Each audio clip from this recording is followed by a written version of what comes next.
તો તમે જોઈ શકો છો ફરી એક વખત આજે કબૂતર લઈને અમે આવી ગયા છે પશુ અભયારણ્ય, જેને રેસ્ક્યુ કરેલું છે અમે ખાપટ ગામમાંથી. ને આ કબૂતરને તકલીફ એ છે કે ઉડી નથી શકતું. તો ચાલો આપણે આજે આપીએ પશુ અભયારણ્ય. તો આપણે આવી ગયા છે પશુ અભયારણ્ય.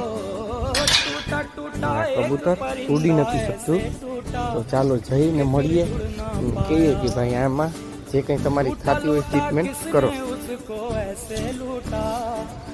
આ કબૂતર છે જે અમારે ખાપટ ગામમાંથી મળેલું છે ને, ઉડી નથી શકતું. તો એને કૂતરા ખાઈ જતા હતા, તો એને અમે ખાપટ ગામથી લઈને અહીંયા અત્યારે તમારી પાસે ઉગાડી આપ્યું, બરાબર. તો હવે આની થાઈ સારવાર કરો. નામ કે કંઈ લખવાની જરૂર નથી ને. હમણાં હું 2-3 દિવસ પહેલાં ઓલું ઓસ્ટ્રેલિયન પક્ષી હતું એને મૂકવા આવ્યો છો. ઓકે, કબૂતર સિવાય બધીના નામ નોંધો તમે, બરાબર. ઓકે, સારું.